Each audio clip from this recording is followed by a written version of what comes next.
Subscribe करें और bell दबाएं ताकि कोई खबर रह न जाए।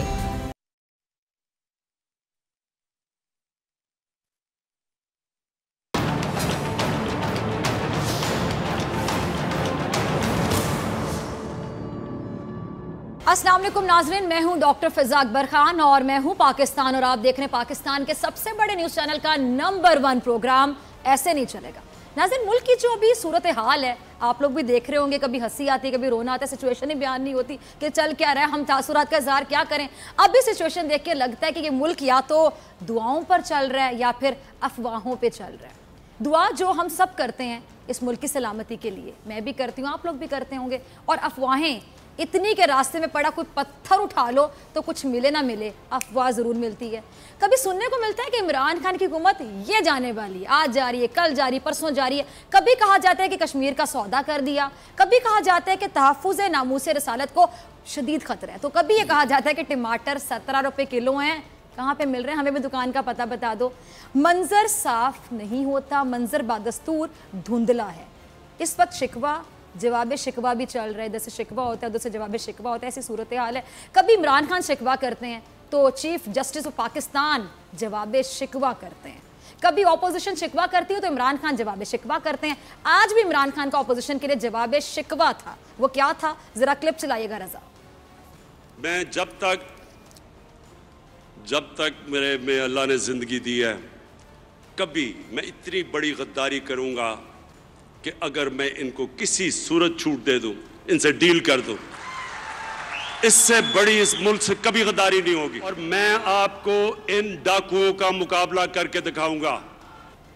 जी, तो ऑपोजिशन जितने आपको एतमाद से कहती हुई नज़र आती है, दिखाई देती है कि इमरान खान को घर भेज कर ही दम लेंगे, उतने एतमाद से वज़ीर आज़म जो पाकिस्तान के इमरान खान साहब, वो भी कहते हैं कि ऑपोजिशन से उनको कोई ख़तरा नहीं है। जी, उनकी बॉडी लैंग्वेज आपने देखी, उनके अंदाज़े बयान से ये बात बाकायदा वाज़े होती है, ज़ाहिर होती है कि इमरान खान साहब आज भी मुकम्मल मुतमईन दिखाई देते हैं, बड़े सेटिस्फाइड हैं। ऑपोजिशन अपने आप में मुतमईन है, हुकूमत अपने आप में मुतमईन है। देखें ना, सिचुएशन की समझ नहीं आ रही। मौलाना तो खैर उनकी तो बात ही ना करें, तो इतने मुतमईन है कि मैं क्या बोलूं अब। लेकिन अगर कोई गैर मुतमईन है तो वो है बेचारी अवाम, बेचारी अवाम जिनको आए रोज एक नई परेशानी, एक नई अफवाह का सामना करना पड़ता है। नवाज शरीफ मुल्क से बाहर जा चुके, शहबाज शरीफ भी उनके साथ हैं, मरियम नवाज के बारे में कहा जा रहा है कि वो भी जल्द बैरून मुल्क चली जाएंगे अपने वालिद के पास। रह गए पीपल्स पार्टी और मौलाना फजल रहमान। क्या ये हुकूमत को घर भेजने के लिए काफ़ी होंगे, ये है सवाल। और क्या इमरान खान की तवज्जो नवाज शरीफ, आसिफ अली ज़रदारी के अलावा अवाम भी बेचारी हासिल कर पाएगी जिन्होंने वोट दिया था तब्दीली के लिए। ऑपोजिशन को फॉरेन फंडिंग केस से इतनी उम्मीदें आखिर क्यों हैं? इन तमाम मामलात पर बात करेंगे, गुत्थी सुलझाने की कोशिश करेंगे। तमाम जो मेरे सवाल आते हैं इसका बॉल मैं मेहमानों के कोर्ट में फेंकूंगी, मेहमानों से तारुफ करवाती हूँ। हमारे साथ मौजूद हैं सदीकुल फारूक साहब, जिनका ताल्लुक है जी शेर वाली पार्टी से, मुस्लिम लीग नून से।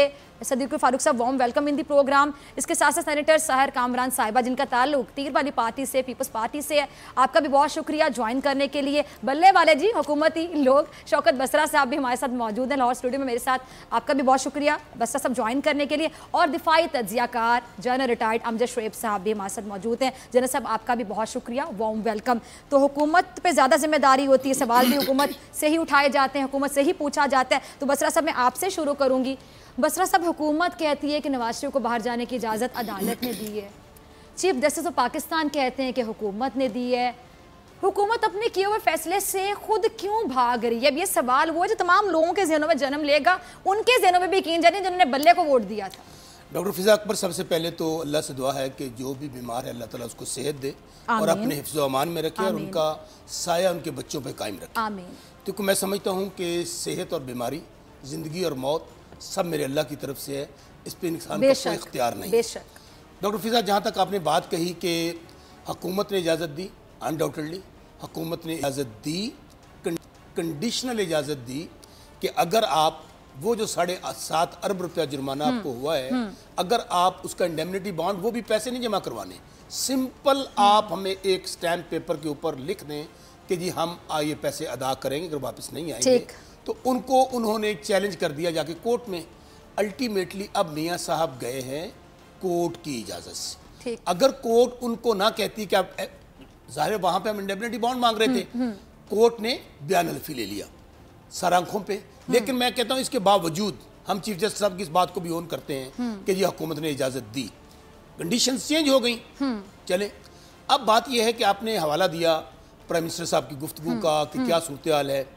देखिए, मैं फिर समझता हूँ, पहले तो मैं डॉक्टर फिजा एक बहुत बड़ी बात कहने जा रहा हूँ जो हुकूमत में होते हुए मैं कहने लगा। ठीक है। चूँकि मेडिकल बोर्ड किसने बनाया? हुकूमत ने। ठीक। मैं चीफ जस्टिस साहब से गुजारिश करूँगा कि वो सुओ मोटो लें इस बात पर कि जो रिपोर्ट्स उनको पेश की गई हैं क्या वो जेन्युइन है या नॉन जेन्युइन है, क्या वो फैब्रिकेटेड तो नहीं है। ये वैसे आप बड़ी बात कर रहे हैं। मैं क्यों कह रहा हूं, सबसे बड़ी जब तक साबित नहीं तब तक इल्जाम कह लो, इसका तो गलत नहीं होगा। डॉक्टर फिजा, मैं ये बात क्यों कह रहा हूं, जरा मुझे 1 मिनट दीजिएगा अपनी बात की वजाहत करने की। मैं कहता हूं कि मेडिकल बोर्ड किसने बनाए? ठीक है जी, हुकूमत ने बनाए। इसका जवाब सदीक साहब आपसे लूंगी। 5 मेडिकल बोर्ड पहले बनाए, ये मेडिकल बोर्ड बनाया जी, और उन रिपोर्ट्स की बुनियाद पर अदालत ने जमानत ले ली। और उसमें क्या क्या बीमारियां थी? गुर्दे आखिरी स्टेज पर थे, दिल के दौरे 4 पड़ रहे थे, प्लेटलेट्स जो हैं वो 2000 रह गए थे। मैंने डॉक्टर से पूछा कि 2000 प्लेटलेट्स रह जाए तो आप तो खुद डॉक्टर हैं कि उसके बाद बॉडी से बाकायदा खून रसना शुरू हो जाता है, बहना शुरू। चले 10,000 भी रह जाए तब भी मैं कहता हूं चले हम इसको भी छोड़ देते हैं, इसको भी छोड़ देते हैं। उसके बाद जमानत ले ली गई। जमानत के बाद और कहा क्या जाता रहा कि मियां साहब जिंदगी और मौत की कश्मकश में हैं। डॉक्टर अदनान ने कहा प्रेस कॉन्फ्रेंस में कि 80% शरियाने बंद हैं। ऐसे ही है ना, मैंने कोई अभी तक अपनी तरफ से बात तो नहीं की। अब उसकी बुनियाद पे कहा अगर मियां साहब को कुछ हुआ तो हम मुकदमा और पर्चा किस पे दर्ज करवाएंगे? प्राइम मिनिस्टर इमरान खान पे। इमरान खान साहब तोबा नाउज़ुबिल्लाह अल्लाह है या prime minister Imran Khan doctor हैं? चलें इसको भी आगे चलते हैं। मुझे बताइए डॉक्टर फिजा, उसके बाद ये जिस दिन यहां से 2-3 बातें कनेक्ट करूंगा। नंबर 1, इनको हमने कहा चले जाएं, इन्होंने कोर्ट में चैलेंज कर दिया। मेरा बाप हो, मेरा बेटा हो, मेरी बेटी हो, मेरी मिसेज हो, मेरी बहन हो, मेरा कोई ऐसा रिश्ता हो, अगर मुझे पता हो कि वो अगर मैंने उसका इलाज ना किया मर जाएगा तो मेरे पास अरबों खरबों रुपया है, मैं कहूंगा कि आप 7.5 अरब का बॉन्ड मांग रहे हैं, मैं सारी जायदाद लिख के देने को तैयार हूं। इन्होंने नहीं दिया, कोर्ट में चले गए। कोर्ट में भी आप चैलेंज कर देते, इसके बावजूद फैसला होता रहता, मैं ले जाता मरीज को, नहीं लेके गए। उसके बाद जो मेरे ज़हन में खदशात आए और जो आज प्राइम मिनिस्टर साहब ने बातें की हैं, पूरी कौम, मुझे बताइए जो आदमी जिंदगी एक फिक्रा जिंदगी मौत की कश्मकश में हो, जिस तरह मियां साहब तशरीफ लेकर गए हैं और उसके बाद अस्पताल से सीधे घर गए। मैंने तो ये सुना जो जिंदगी मौत की कश्मकश में वो एक आईसीयू होता है, वार्ड, उसके अंदर होता है। इसके बावजूद वो लंदन जाते हैं और आज तक किसी अस्पताल में दाखिल नहीं हुए हैं। इस बुनियाद पे मैं समझता हूं कि ये अदालत के साथ अगर मैं लफ्ज बोल रहा हूं जेन्युइन है, इट्स टू गुड। अगर वो रिपोर्ट्स फैब्रिकेटेड हैं, अगर वो जाली तैयार की गई हैं, तो खा हुकूमत का कोई लोग, जाहिर है मैं सबसे पहले हुकूमत अकाउंटेबल है, लेकिन ये अदालत के साथ अगर फ्रॉड हुआ है, अदालत में जाली डॉक्यूमेंट्स पेश हुए हैं, अदालत में जाली रिपोर्ट्स पेश हुई हैं, तो मैं जैसा मैं वकील भी हूं, मैं गुजारिश करता हूं आपसे कि आप सो मोटो लें और उन तमाम लोगों को, खा उसमें वजीर शामिल हो, खा उसमें डॉक्टर शामिल हो, खास उसमें वो लोग हों जिन्होंने ये मदद की है, सब खिलाफ कार्रवाई होनी चाहिए। अच्छा, ये सारे लोग नाराज ना हो जाएं, ये मेरे खिलाफ हमें नहीं बोलने दे रहे, ठीक है जी, मैं आपको टोकना नहीं चाह रही थी, ठीक है जी, मैं इसका जवाब आपसे नहीं आप बोलिएगा आगे जाके। सिद्दीकुल फारूक साहब आपसे इसका जवाब लूंगी, जारी बात, अब नून लीग को रिप्रेजेंट कर रहे हैं। एक तो शौकत बसरा साहब ने भी एक इल्जाम लगाया, जारी बात है वो बात कर रहे हैं, सबूत नहीं, आप कह रहे हैं चले जाए जाके। मैंने ये कहा है कि अदालत में से उनकी जमानत हुई है, मैंने मुतालबा किया है। आप एक मुतालबा कर रहे हैं, लेकिन आप साथ ही बड़ा कॉन्फिडेंस के साथ कह रहे हैं कि जो आप कह रहे हैं ऐसा होगा, हो सकता है। अच्छा, अभी से आप देखिए, मैं क्यों कह रहा हूं हो सकता है ना डॉक्टर साहब, मैं क्यों कह रहा हूं कि जो कंडीशन है पेशेंट की, उसके हवाले से मेरी रिजर्वेशन मुतालिबा कह देते, चलिए इसको मुतालिबा कह देते हैं। सिद्दीकुल फारूक साहब, आपको ये मुतालिबा कितना जायज़ लगा, कितना नाजायज़ लगा, क्या कहेंगे आप? उसके साथ साथ मैं आपसे ये भी जानना चाहूंगी कि अदालत ने खुद कह दिया है कि हुकूमत ने नवाज शरीफ को बाहर जाने की इजाज़त दी है, तो फिर आप लोग क्यों अपने वकला का शुक्रिया अदा करें? आपको तहरीक इंसाफ का नहीं इखलाक के तौर पर शुक्रिया अदा करना चाहिए? बिस्मिल्लाहिर्रहमानिर्रहीम। शुक्रिया डॉक्टर फिजा। जिस तरह का सवाल शौकत बसरा साहब ने उठाया है, वो सवाल बताते खुद ये बताता है कि इन्हें वो मेडिकल रिपोर्ट जो सरकारी डॉक्टर्स थे उन पर एतमाद नहीं है, और उससे बढ़ के सूबाई वज़ीर सेहत डॉक्टर यास्मीन राशिद पर भी एतमाद नहीं, क्योंकि वो हर दूसरे दिन प्रेस कॉन्फ्रेंस करके पूरे मुल्क के सामने वो पोजीशन रख रही थी और वो बहुत अच्छी डॉक्टर हैं, ये भी जहन में रखें। मेरे अजीज़ों की भी वो उस्ताद हैं, यानी मेरा जो ब्रदर इन लॉ है उसकी बीवी की भी उस्ताद हैं, जो बजाते खुद बहुत अच्छी डॉक्टर हैं यहाँ और बड़ी गोल्ड मेडलिस्ट हैं। ठीक, एक ये बात। दूसरी एक नई बात सुनने में आई है इमरान खान से कि ये जी एक नई बात आ गई है प्लेटलेट्स। जिस आदमी को जो इतना सारी दुनिया की बातें करता और अगर उसको प्लेटलेट्स और प्लेटलेट काउंट का नहीं पता तो पता नहीं फिर वो कहीं जंगल में ही रहा है। वो तो ना उसका कोई अस्पताल है, ना वो कोई सेहत से कभी ताल्लुक़ रहा है, ना उसे ये पता है। आज मैंने वो तकरीर सुनी है, कल मौसूफ ने एक अखबार नवीस को इंटरव्यू दिया, आज वो शाह सुर्खी है कि मैं बड़े गुस्से में था और शहबाज शरीफ और सब के ख़िलाफ़ मैंने बातें आइंदा नहीं करूँगा।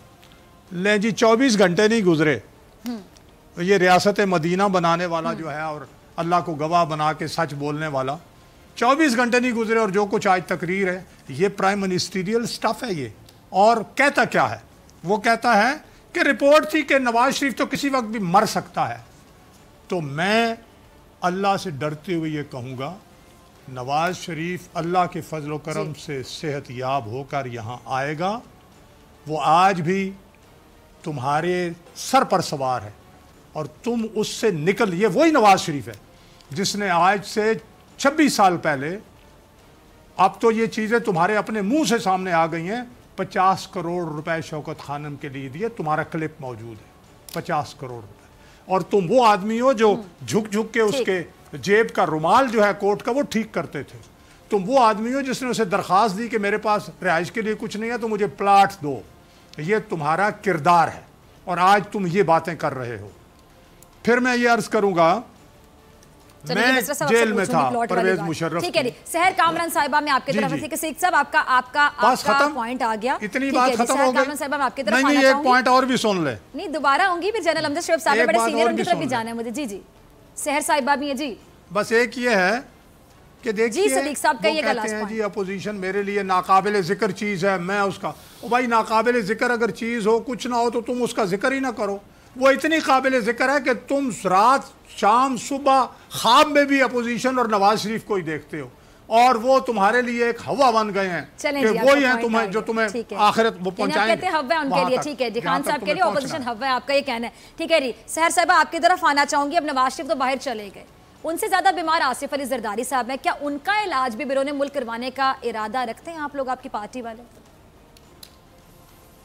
बिस्मिल्लाहिर्रहमानिर्रहीम। शुक्रिया डॉक्टर फ़िज़ा। सबसे पहले तो मैं कहूँगी कि बहुत अफसोस हुआ मुझे आज तकरीर सुन के कि एक इतना कमज़र्फ शख्स वज़ीर आज़म के मनसब पे फाइज है, जिसने शायद अपनी पहली दूसरी क्लास के अंदर अखलाकियात की अलबे भी नहीं पढ़ी।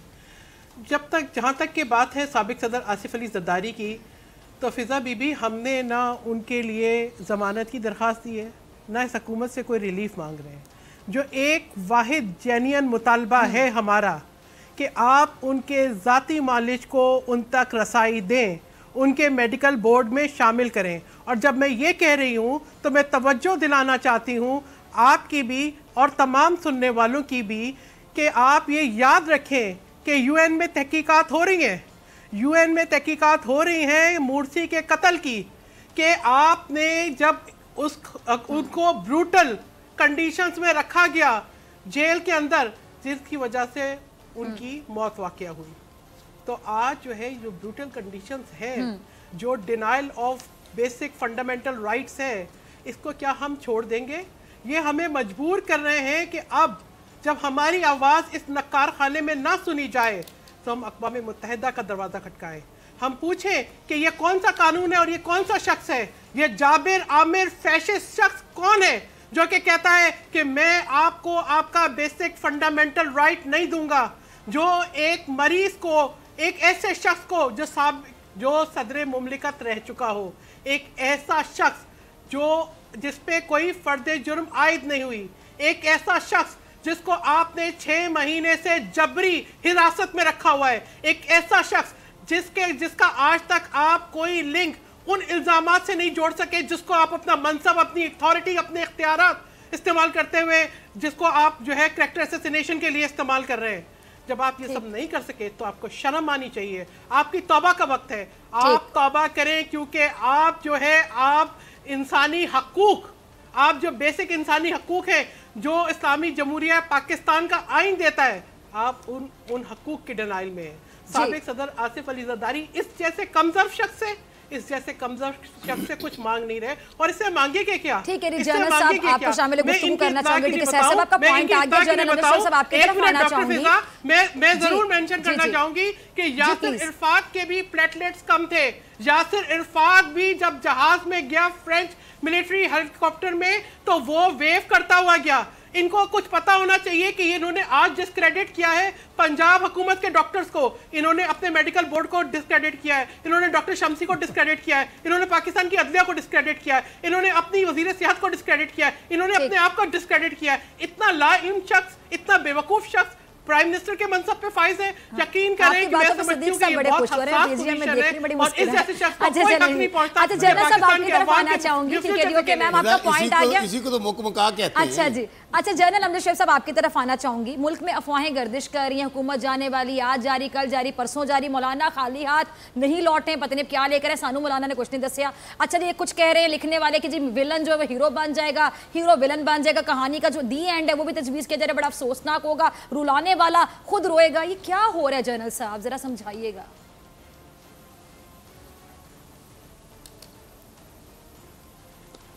बिस्मिल्लाहिर्रहमानिर्रहीम। देखिए, ये क्या साराइयाँ और अफवाहें ये तो चलती रहती हैं, आपने हर दौर में देखी।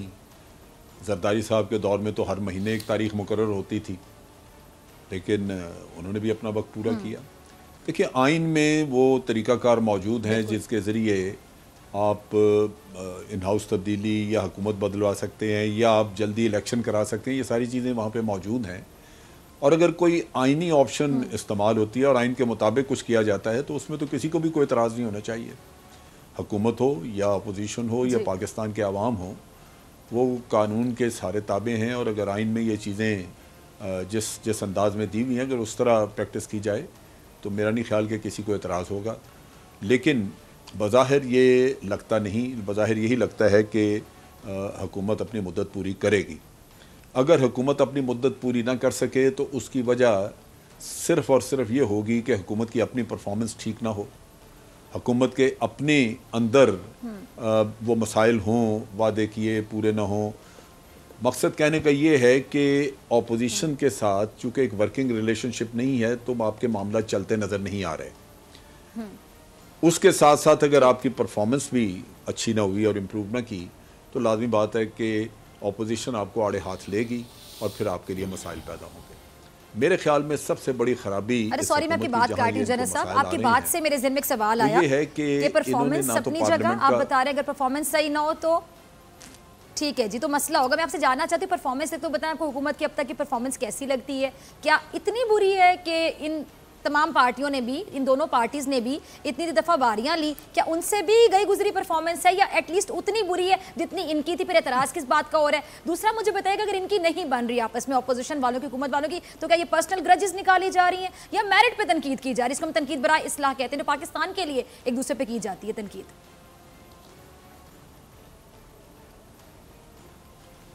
देखिए, परफॉर्मेंस का जहाँ तक ताल्लुक है, मैं आपको वजाहत देता हूँ कि मैं क्यों उसको कह रहा हूँ। देखिए, बात यह है कि बहुत सारे मसाइल हमारे जो इस वक्त हैं वो इकॉनमी की वजह से हैं। अब इकॉनमी क्या सिर्फ पीटीआई का मसला है? ये पाकिस्तान का मसला और तमाम पॉलिटिकल पार्टीज़ का मसला है। क्या ये ज़रूरी नहीं था कि हुकूमत बाकी पार्टीज़ को ऑन बोर्ड लेती, IMF से कर्जा लेने से पहले जो कंडीशन वो ऑफर कर रहे थे उनको ऑन बोर्ड लेते, ये चीज़ डिस्कस होती पार्लियामेंट में और पार्लियामेंट फैसला करती कि हमें इस कर्जे को लेना चाहिए या नहीं, और अगर नहीं लेते तो इसके नताइज क्या होंगे हमारे लिए, अगर ले लेते हैं तो इसके नताइज क्या होंगे, तो सारे इस पे ऑन बोर्ड हों। क्योंकि इकॉनमी के इशूज़ जो हैं वो ये तो आज नहीं हल होंगे, ये आपको 2-3 टर्म्स लगेंगी और सारी पार्टीज़ को एक तसलसल उसमें देना होगा। लेकिन ये कि ये आपने उधर तवज्जो नहीं दी। इसी तरह अब कश्मीर का मसला है। अब कश्मीर के मसले पे आप अमेरिका में जाके जो कुछ कर आके आए, आके ब्रीफ करना चाहिए था पार्लियामेंट को और उस पर आके बात होती और फिर आप सबको कॉन्फिडेंस में लेके तो एक नेशनल पॉलिसी लेके चलते, क्योंकि कश्मीर एक कौमी मसला है, किसी एक पार्टी का मसला तो नहीं है। और उनके साथ साथ फिर ये है कि जैसे इकॉनमी का पाकिस्तान में अब टैक्स कोई नहीं देना चाहता। अब टैक्स के मामले में जैसे ताजर आपके खिलाफ शोर मचा रहे थे, तो ताजर तो ब्लैकमेल कर रहे हैं आपको, लेकिन अगर आपने ये पार्लियामेंट में चीज़ें डिस्कस की होती और अपोजिशन आपके साथ ऑन बोर्ड होती तो ताजरों को हैंडल करने में आपको आसानी होती। फिर आपको पसपाई करनी पड़ी, और ये कोई भी होगा उसको ये टैक्स लेने पड़ेंगे, टैक्स नहीं लेंगे कर्जे कैसे उतरेंगे आपके। तो बहुत सारे ऐसे मसाइल हैं जहाँ पे कि आप उस सूझबूझ से काम नहीं कर रहे जो करना चाहिए। पहली बात तो ये है कि क्या आपके मुफाद में है कि आप मुल्क में एक ऐसी फ़ज़ा बना के रखें जिससे कि एक इंतशार रहे, आपकी अपनी पॉलिटिकल पार्टीज़ के दरमियान हाथ तक मिलाने की गुंजाइश न रहे, आप बातचीत के काबिल न रहें। ये वो चीज़ें हैं जो आपको आगे चल के बहुत नुकसान देंगी, और इन्हीं चीज़ों की वजह से आपको बार बार रुकावट आएगी। अभी अपोजिशन जो कुछ कर रही है, जैसे एजिटेशन कर रही है, पाकिस्तान के जो वो मसाइल हैं एजिटेशन जिन अगर पर आपने एक वाकई वर्किंग ध्यान देने की रिलेशनशिप जरूरत है, तवज्जो देने की जरूरत है, तो वो आपको नुकसान न उठाना पड़ता। ठीक, लड़ाइयाँ चलती रहती हैं। ठीक है जी, ठीक है जी, आपका पॉइंट है कि जनरल साहब। और फिर जब आप कहते हैं सुबह से लेकर रात तक कि मैं एनआरओ नहीं करूंगा, एनआरओ नहीं करूंगा, तो एनआरओ तो कर ही कोई नहीं सकता, क्योंकि एनआरओ तो इलीगल है। यही बड़ी बात, बिल्कुल। अच्छा जी बसरा साहब, आपकी तरफ आना चाहूंगी, आपसे मैं जानना चाहूंगी, एक तो सहर साहिबा ने जो बताया कि जरदारी साहब के साथ उनकी जो ज़ाती नॉलेज है, रसाई वाली बात उन्होंने की, दूसरा सदीक साहब ने प्लॉट वाली एक बात की थी। मैं चाहती हूँ इन दोनों बातों को जरा क्लियर करें, ये प्लॉट वाला क्या मामला है, सदीक साहब ने जो कहा आप जवाब दीजिएगा, और वाकई क्या जरदारी साहब के साथ इतना जुल्म हो रहा है, आप लोगों की हुकूमत है, क्यों इतना जुल्म? पहले तो मैं जवाब ये दे लूँ कि जो जरदारी साहब वाली बात आई जी, मेरी बहन को शायद इतना अंदाज़ा नहीं है, थोड़ा सा अगर अंदाज़ा होता तो ये मगरमच्छ के आंसू ना बहाती। जरदारी साहब को अल्लाह पाक सेहत दे, सेहत पे तो कोई सियासत दुगराई नहीं है, लेकिन शायद उनको ये नहीं पता कि वो हुकूमत की कस्टडी में नहीं है। आप कंटेम्प्ट ऑफ कोर्ट कर रही हैं सहर कामरान साहिबा, आप अदालत को ताने दे रही हैं, वो अदालत की कस्टडी में है। अगर आप समझते हैं कोई जुल्म हो रहा है, उनके साथ कुछ ज्यादती हो रही है, कोई फैब्रिकेटेड केसेस हैं, तो मेरी बहन आप अदालत में दरखास्त जमानत दीजिए या अदालत के पास जाइए, क्योंकि हुकूमत की कस्टडी में नहीं है। वो दोबारा फिर इस बात को समझ लीजिए। अभी ये जो आप शुरू हो गई थी ना, हम यहाँ से लेके यूएन हो जाएंगे, यूएन कुछ कह रही थी, क्या कह रही है? जाएंगे, मैं ऐसा नहीं कह रही थी, ये मैं ऐसे नहीं कह रही थी, जाएंगे। मैं फिर आपको दोबारा समझाने लगा। आपको मैं बता रही हूँ, ये जो आप कहानी सुना रहे हैं, पैसे दे देंगे तो फिर जरूर जाएंगे। मेरी बात सुन ले आप, पैसे मैं आप जाएं, किसने रोका है आपको? आप यूएनओ जाएं, आप लंदन जाएं, फ्रांस जाएं, आप मेडिकल, किसने रोका है? मैं आपको बात जो कहना चाहता हूँ वो समझ लें। अगर आपको ग्रीवियंस हैं, अगर आपको कोई इश्यूज हैं, शहर मुझे बात मुकम्मल करने दीजिएगा, अगर आपको कोई इश्यूज हैं तो आप यहाँ टीवी पे पॉइंट स्कोरिंग करने की बजाय अदालत के पास जाएं, उनको एप्लीकेशन है। Number 1, number 2। जी जी, अभी अब मैं इन दोनों को सुन रहा था कि ये जो कह रहे थे ना, देखिए जी ये प्राइम मिनिस्टर कैसा है, ये प्राइम मिनिस्टर चले, एक मिनट शहर प्लीज अपनी टर्न पे बात कीजिएगा। प्राइम मिनिस्टर को चले जाना चाहिए, प्राइम मिनिस्टर को आ जाना चाहिए। इनसे ये पूछे पाकिस्तान की इकोनॉमी का तो बेड़ा गर्क हो गया, इनकी इकोनॉमी कैसे बेहतर होगी? खानदानों की ये अरबपति और खरबपति किस तरह बन गए? पाकिस्तान की इकोनॉमी का बेड़ा गर्क हो गया, ये लोग अरबपति खरबपति कैसे बह गए? जनरल साहब भी एक बात करना चाह रहे थे दरमियान में, तो तमाम बातें ब्रेक के बाद।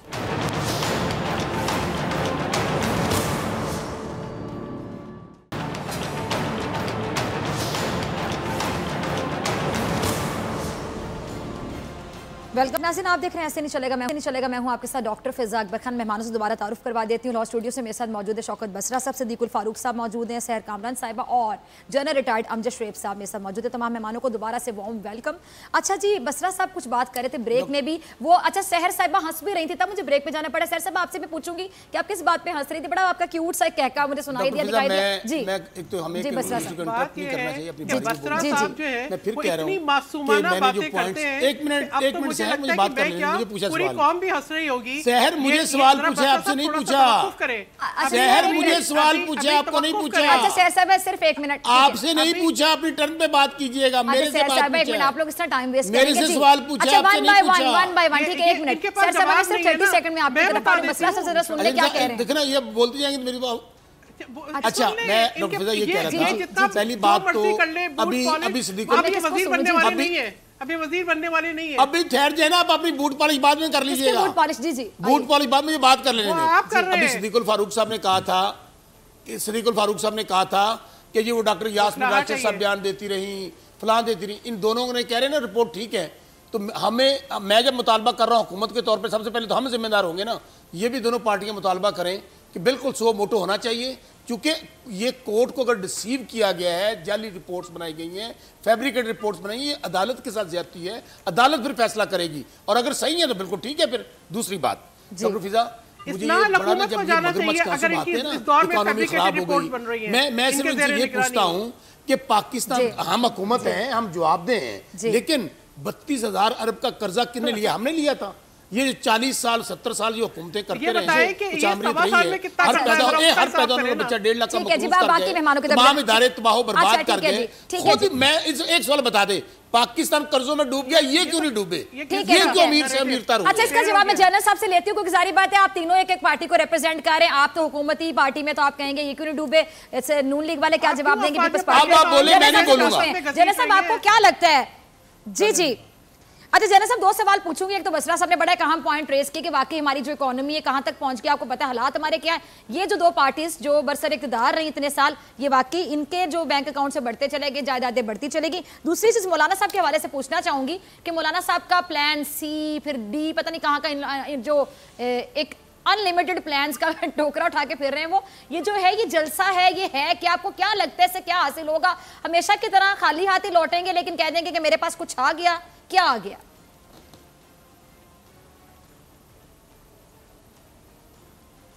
देखिए, जहाँ तक मौलाना का ताल्लुक है, उन्होंने बताया कि मुझे ये ऑफ़र्स हुई। दर हकीकत ये उन्होंने अपनी एक ख्वाहिशात की लिस्ट दी है कि अगर मुझे कोई ऑफ़र ये दे तो इसमें से इस तरह की कोई ऑफ़र होनी चाहिए। हाँ। लेकिन मेरा ख्याल है कि शायद वो भी उनकी नज़र में जस्टिस ना हो, क्योंकि वो विकीलीक्स के मुताबिक वज़ीर आज़म को ओहदा लेने के लिए पहुँचे थे अमेरिकन एम्बेसी में। तो मौलाना की बात आप जाने दीजिए, मैं जो कुछ बातें उनकी सुन रहा हूँ, मैं उनकी ख्वाहिशात की रोशनी में देखता हूँ, हकीकत मुझे उसमें लगती नहीं है। रही बात ये कि ठीक है, इकॉनमी की आप बात कर रही थी, इकॉनमी के जो इंडिकेटर्स प्राइम मिनिस्टर बताते हैं, अब वो फिगर्स वर्क है, हमें नहीं पता कि किस हद तक वो दुरुस्त हैं। जो करंट अकाउंट के बारे में वो क्लेम कर रहे हैं, एक चीज़ हमें पता है कि जो हमारी इंपोर्ट्स हैं उसकी वजह से हमारा ट्रेड डेफिसिट कम हुआ है, क्योंकि इंपोर्ट्स कम की हैं तो ट्रेड डेफिसिट हमारा कम हो रहा है। सो नेचुरली वो एक बेहतरी है, लेकिन बेहतरी अल्टीमेटली वो होगी जिसका समरात आवाम तक पहुँचेंगे। इस वक्त जो इमरान खान जो जिस तरह टैक्स लेना चाहते हैं, जिस तरह वो आप कह लीजिए कि जो ब्लैक मनी है उसके पीछे कोशिश कर रहे हैं FBI वाले, यहाँ कोई ना टैक्स देना चाहता है, ना ही कोई अपनी ब्लैक मनी को डिक्लेयर करना चाहता है, सामने लाना चाहता है। ये वो डायलेमा है जिसकी वजह से आज आप देख लीजिए कि जो महंगाई आप जिसका हम रोना रोते हैं, ताजर जो हैं वो को टैक्स नहीं दे रहे, ताजर रजिस्टर्ड नहीं है, लेकिन 17% आपसे सेल्स टैक्स ले रहे हैं, वो उनकी अपनी जेबों में जा रहा है। और ये ताजर जो हैं वो ये भी नहीं चाहते कि डॉक्यूमेंटेशन हो जाए उनके बिजनेस की, वरना तो उनको सेल टैक्स भी देना पड़ जाएगा और अपना टैक्स भी देना पड़ेगा। नतीजा ये कि आज आप कर्ज़े उतारने के लिए कोई ज़रिया ख़ास आपके पास है नहीं कि आप कर्ज़े उतार सकें, और जब तक कर्ज़े उतरेंगे नहीं आपके हालात बेहतर होंगे नहीं। ताजर जब एक तरफ आप बेशक जितने मर्जी मैयर्स कर लीजिए, वो जहाँ तक कीमत एक दफ़ा ले जाते हैं फिर वापस नहीं आती, वो वही चार्ज करते रहें कि उन्होंने प्रॉफिट लेना है। पूरी दुनिया में जब रमज़ान का महीना आता है तो ईसाई मुल्कों में भी वो सेल्स लगा देते हैं, तो वहाँ पे आधी हो जाती हैं कीमतें चीज़ों की, हमारे यहाँ डबल हो जाती हैं। तो ये एक नेशनल कैरेक्टर भी है जहाँ टैक्स भी नहीं देना चाहते और उसके साथ साथ माल भी बनाना चाहते हैं, और आप हाथ मलते रहेंगे, ये आपके हाथ से महंगाई दोबारा ये इसी तरह ही रहेगी, ये निकलेगी नहीं। पूरी दुनिया में जहाँ महंगाई कंट्रोल की गई है, कीमतें आधी भी कर देते हैं, आधी से भी कम, इतनी कम कर देते हैं कि आप बताना मुश्किल है। जैसा कि मुझे याद है कि अभी हाल ही में हफीज शेख साहब ने कहा कि 17 रुपए किलो टमाटर मिल रहे हैं, हालांकि रेट आपको भी पता क्या है, और नवाज शरीफ साहब अपने दौर में कहते थे कि 20 रुपए किलो जो है वो आलू 5 रुपए किलो मिल रहे हैं। तो इसकी भी जरा साइकी बता दें, फिर मैं सिद्दीकुल फारूक साहब मेरा ख्याल है हमने इसको ज्यादा उछाला। अब मैं अपने घर से कभी मैं सब्जी लेने नहीं गया, लिहाजा मुझे भी कोई किसी चीज का रेट पता नहीं है। तो ये मेरा ख्याल है ऐसे ही जो असल चीज है वो ये है कि जैसे आपने बड़ी गहरी बात की, जिनको रेट नहीं पता उछालने में वो आगे थे, जिन्होंने खुद सब्जी नहीं ली होगी वो इस बात को शेयर करने में आगे थे। सुनो देखें क्या किया दिया शेख साहब ने। किसान के हकूक आपने देखने हैं, जी जैनब साहब कंप्लीट करें। आप चाहते हैं कि किसान गरीब ना हो, तो किसान के लिए आप महंगी कीमत रखते हैं, लेकिन आवाम को सस्ता देने के लिए आप सब्सिडी देते हैं। ठीक है जी। अच्छा सदीकुल फारूक साहब आपकी तरफ आना चाहूंगी, फिर सैर साहब आपकी तरफ आऊंगी।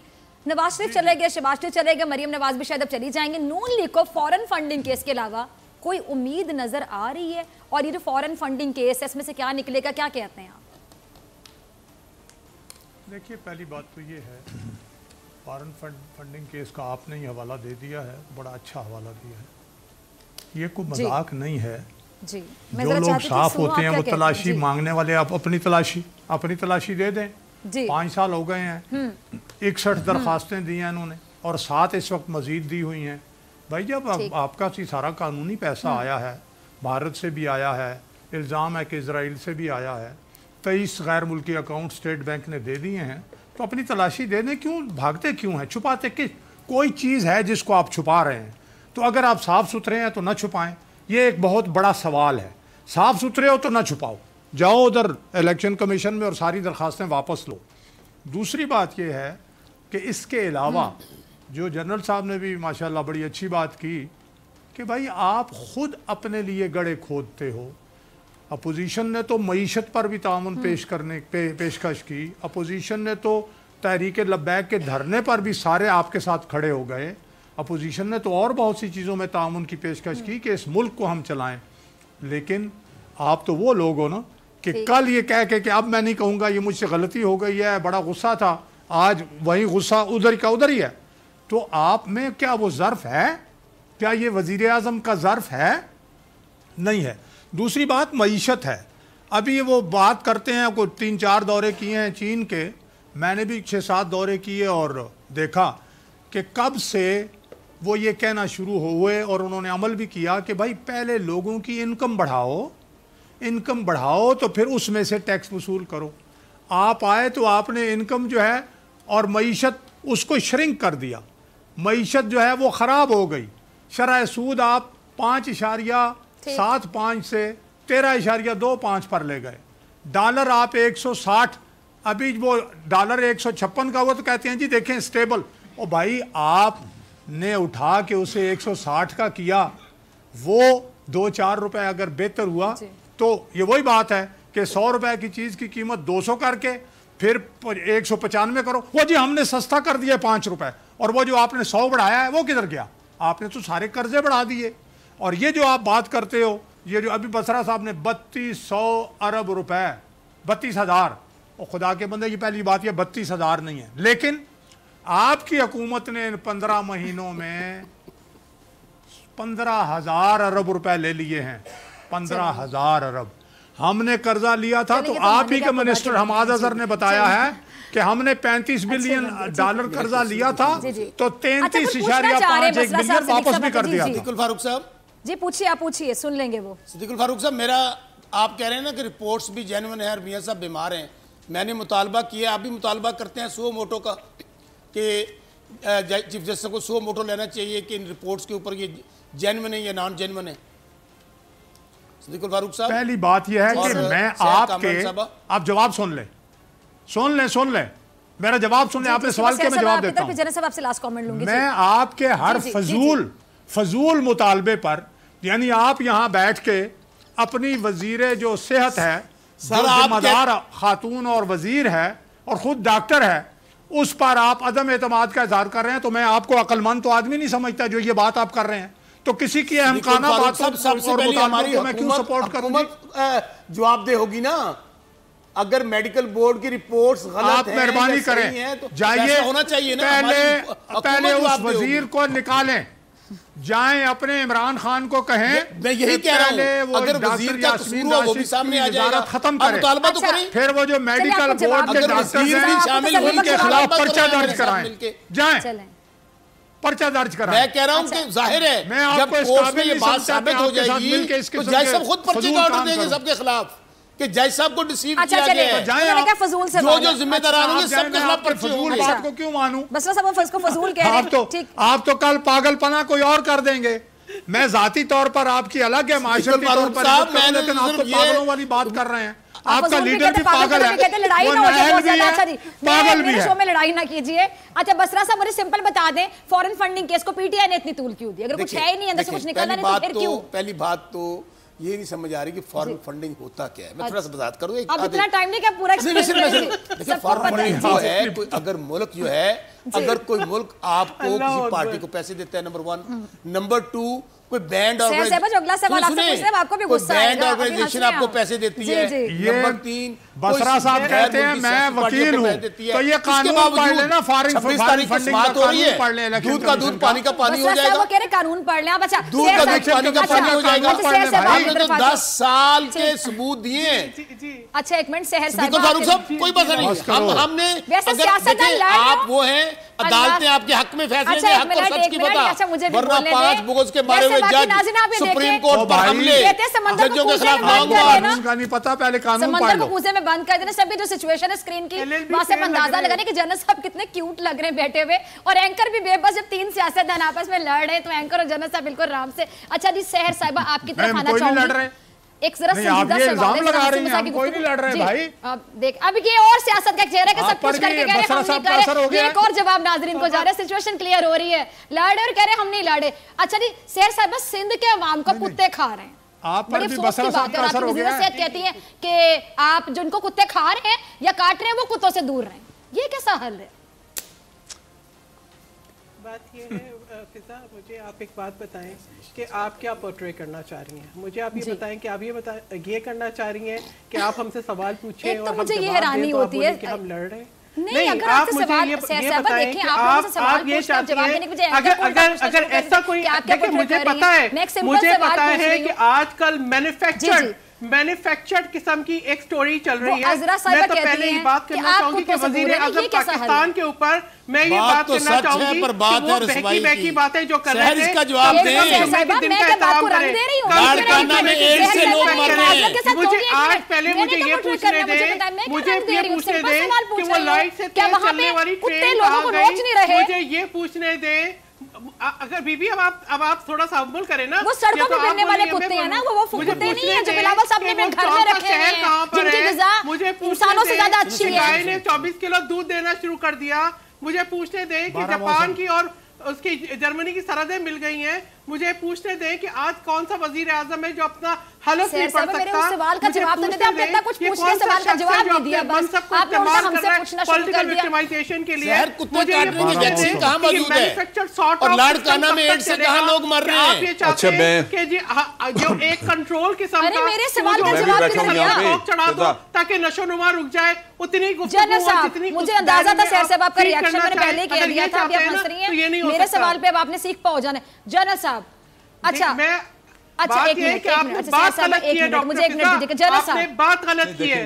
अगर आप एंकर हैं, आपको ये कोई नहीं कहता कि आप हमें यहाँ बुला के अज़रा साहिबा ने ऐसा नहीं बोला। चले एक मिनट, अभी दूध का दूध पानी का पानी करते हैं। एक मिनट, मेरी आपसे कोई लड़ाई नहीं है सहर साहिबा, मुझे बताइएगा क्या वाकई उन्होंने ऐसा नहीं कहा था कि लोग कुत्तों को ना छेड़े, कुत्तों से दूर रहे? मैंने क्या कुछ झूठ बोल दिया? एक सवाल पूछा कि कैसा हल है, आपने आगे से मुझे इतना लेक्चर दे दिया। मतलब मैंने से क्या सवाल पूछा? जनरल साहब आईना दिखाया तो बुरा मान गए। क्या कैसा हाल है जनरल साहब, आप बताएं। अच्छा मैं जरा वाज़े कर दूं। अच्छा मेरी बात सुनिए, एक जुमला डॉक्टर फिजा, एक जुमला। अब सिर्फ जनरल साहब जवाब देंगे, एक मिनट। एक जुमला सर साहब प्लीज मुझे एक मिनट दीजिएगा। जी जी सदीक साहब, जी सदीक यहाँ डॉक्टर फिजा ये बात हो रही थी, आपने जब कहा कि ये सियासतदान लड़ रहे हैं तो हमने कहा हम लड़ नहीं रहे, ये बात थी। आप एक से सवाल पूछे, दूसरे से सवाल पूछे, हम जवाब दें तो आप इस पे तमस्खुर उड़ाए और आप बोले कि हम लड़ रहे हैं। बात होती है, चलिए मैं अपने फाज वापस ले लेती हूं। चलिए जी ठीक है, मैं अपने फाज वापस, मैं अपनी गलती मान लेती हूं, पिटाई पे नहीं खड़ी रहूंगी। जी ठीक है जी, ओके सर साहब, कूल डाउन ठीक है। मैं अगर आपको मेरी कोई बात बुरी लगी, मैं आपने सच दिखाया है तो भमड़ मच गया। इतनी बात नहीं, मुझे बता दें वैक्सीन मिली है कुत्ते की वहाँ पे, आगे चलते एड्स से लोग मर रहे हैं। सवाल बिल्कुल जस्टिफाइड है, नाज़रीन भी देख रहे हैं। अच्छा जी जनरल साहब मैं आपकी तरफ आऊंगी, मुझे बताइएगा देख रहे हैं कि एंकर जो है कि आप लोग कुत्तों से दूर रहें, आप बच के रहें, तो मुझे आप ये बताएं कि ये कैसा ऑप्शन है, कैसा हल है?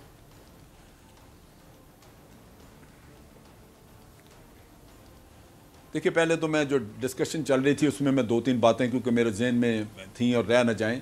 पहली बात यह है कि जो सर कामरान क्वेश्चन पूछ रही थी, ये ठीक है, क्वेश्चन पूछे जाएंगे क्योंकि पीटीआई ने वो वादे किए थे, वो सवाल पूछे जाएंगे। लेकिन जब आप ये कहते हैं, प्राइम मिनिस्टर को भी कहते हैं कि निकम्मा है, नालायक है, ये है, वो है, तो फिर जाके ज़रूर आपको सिंध के हालात भी देखने चाहिए कि कितनी बुरी हालत है वहाँ पे। आज अगर पाकिस्तान में किसी सूबे की गवर्नेंस सबसे ज़्यादा बर्बाद है तो वो सिंध है। आप जाके देखें, मैंने बहुत सारी चीज़ें वहाँ से डीजी रेंजर्स के जरिए कलेक्ट की हैं और लोगों से पूछा है, और उसके अलावा हालात आपको वैसे भी नज़र आ रहे हैं। ये कुत्तों वाली जो अभी चल रही है, ये अलमिया है हमारा कि हम एक दूसरे पे कीचड़ तो ज़रूर उछाल सकते हैं लेकिन अपने अंदर झांक के नहीं देखते कि हमारे यहाँ हो क्या रहा है। तो सिंध का हाल देखने वाला है। आज पाकिस्तान में जो सिंध का हाल है वो और किसी सूबे का नहीं है। दूसरी बात जो मैं कहने रहा था, वो भी केपी का भी विजिट कर लें जरा एक दफा, जो कहा था मैं उसी के, यूनाइटेड नेशन में ज़रूर जाएं। मैं करता हूं, मुझे ये बात मैं बता दूं, आप यूनाइटेड नेशन में ज़रूर जाएं लेकिन जरदारी साहब को कहें कि कौम का पैसा वापस करके जाएं। $60 मिलियन वो वहां से लेके गए हैं स्विट्जरलैंड बैंकों से। जनरल साहब, सर पैलेस वाला सारा उन्होंने करवाया है। These allegations have not been proved in the court of the law. नहीं, आप सुन लीजिए अभी, अब आप सुन लीजिए, टू मच आपको सुनना पड़ेगा। Nobody has a right to नहीं, आपको टू मच सुनना पड़ेगा, मैं प्रूव करूंगा। I'm sorry, मैं प्रूव करूंगा, you will have to listen। अगर आप समझते हैं कि नहीं, आपको सुनना पड़ेगा। आप इस तरह बात को खत्म नहीं कर सकते। मैं तो पिछले 11 साल का हिसाब मांगना चाहती हूँ। मैं तो 11 साल का हिसाब मांगना चाहती हूँ। मैं तो ये बोलती हूँ, आप जो 40 साल की बात करते हैं, कोई बात नहीं हो सकती, कोई बात कर ही नहीं सके। वहां से वाजिद शमसुल हसन सारे कागजात चोरी करके ले गया। वाजिद शमसुल हसन इनका चोर था।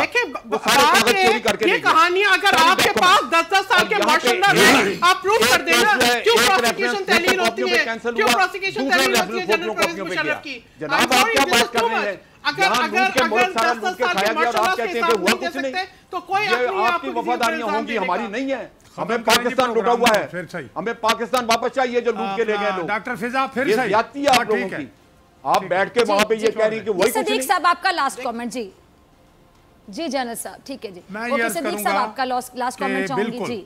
हमें भी ख्याल करना चाहिए, हर एक को ख्याल करना चाहिए, और जिस आदमी का जो मनसब है वो अगर उसके तकाजे पूरे नहीं करता, वो इमरान खान हो, वो नवाज शरीफ हो, वो जनरल अमजद शुएब हो या कोई और हो, तो फिर क्या फ़ायदा है।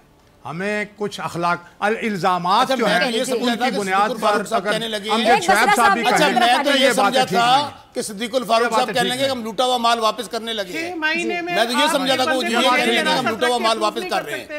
बहुत कुछ हुआ, बहुत कुछ हुआ। आपको लगा मैंने जो कुछ कहा है वो साबितशुदा है। चलिए जी, आपने भी बड़ी मासूम बात।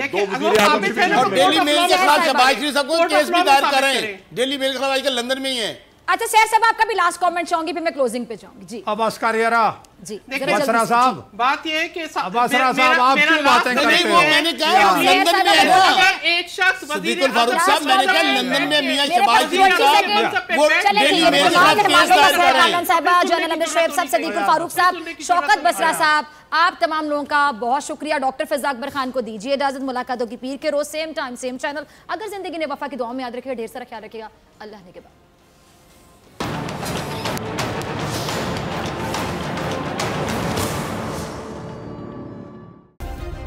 सब्सक्राइब करें और बेल दबाएं ताकि कोई खबर रह न जाए।